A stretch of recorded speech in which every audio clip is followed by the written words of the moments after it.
அஸ்ஸலாமு அலைக்கும் வரஹ்மத்துல்லாஹி வபரகாத்துஹு. நான் சக்யா.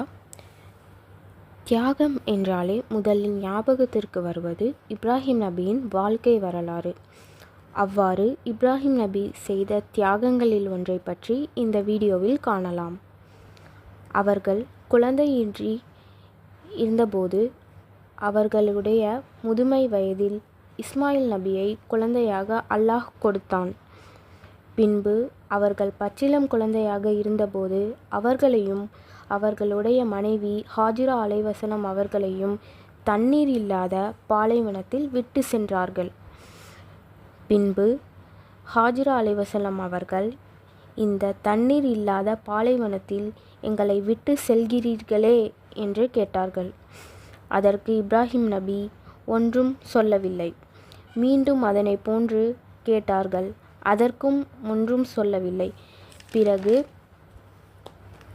அல்லாஹ்தான் உங்களை இவ்வாறு செய்ய சொன்னானா என்று கேட்டார்கள். அதற்கு ஆம் என்று இப்ராஹிம் நபி கூறினார்கள். அப்படியானால் அல்லாஹ்வே எங்களை காப்பாற்றுவான் என்று ஹாஜிரா அலைவசலாம் அவர்கள் கூறினார்கள். சிறிது நேரம் கழித்தவுடன் பச்சிளம் குழந்தையான இஸ்மாயில் நபி அழத் தொடங்கினார்கள். தண்ணீர் கேட்டு தன்னுடைய குழந்தை அழுவதால் தண்ணீரை தேடி சஃபா மலையில் ஏறி நின்று பார்த்தார்கள். அது கானல் நீராக தென்பட்டது. பின்பு மர்வா மலையில் நின்று பார்த்தார்கள். அங்கும் கானல் நீராக தென்பட்டது. பின்பு அல்லாஹ் வானவர்களின் உதவியால் அங்கு தண்ணீர் வர ஆரம்பித்தது. பின்பு தாமும் அருந்தி தன்னுடைய குழந்தைக்கும் கொடுத்தார்கள். அவர்கள் அருந்தியும் அதிலிருந்து தண்ணீர் வந்து கொண்டே இருந்தது.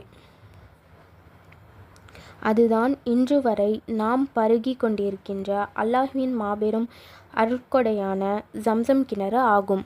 அஸ்ஸலாமு அலைக்கும் வரஹ்மத்துல்லாஹி வபரகாத்துஹு.